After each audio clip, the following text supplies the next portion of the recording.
வாங்க தாளிப்பு வடகம் எப்படி செய்யலான்ட்டு பார்க்கலாம். நான் சின்ன வெங்காயம் 2 கிலோ எடுத்திருக்கேன். தோல் நீக்கி வச்சுருக்கேன். வாஷ் பண்ண வேணாம். இப்போ இதில் மிக்ஸ் பண்ண வேண்டிய பொருள் எல்லாமே ஸ்க்ரீனில் காமிச்சிருக்கேன். இந்த பொருட்கள் எல்லாமே 50 கிராம் எடுத்திருக்கேன். பூண்டு மட்டும் 100 கிராம், 2 டேபிள் ஸ்பூன் மஞ்சள், 4 டேபிள் ஸ்பூன் உப்பு எடுத்திருக்கேன். இப்போது மிக்ஸி ஜாரில் சின்ன வெங்காயத்தை இது போல் கொஞ்சம் குறைன்னு அரைச்சி எடுத்துக்கோங்க.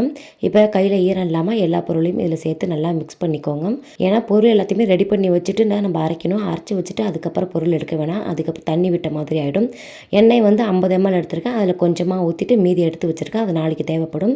இப்போ இதை மிக்ஸ் பண்ணி ஓவர் நைட் அப்படியே மூடி க்ளோஸ் பண்ணி வச்சுருங்க. நல்லா ஊறட்டும். அடுத்த நாள் காலையில் எல்லாத்தையும் சேர்த்து ஒரு முறை மிக்ஸ் பண்ணி விட்டுட்டு மீடியம் சைஸில் உருண்டை பிடிச்சி வச்சுக்கோங்க. இதை ஒரு நாள் ஃபுல்லாக நல்லா காய விட்டு எடுத்துட்டு அடுத்த நாள் நம்ம மீதம் உள்ள விளக்கெண்ணெய் இருக்கு இல்லையா, அதை கையில் ஈரம் இல்லாமல் அதை தொட்டு நல்லா இறுக்கமாக பிடிச்சி இதை வந்து ஒரு 2 நாளைக்கு இது மாதிரி எண்ணெய் தொட்டு நல்லா பிடிச்சிக்கோங்க.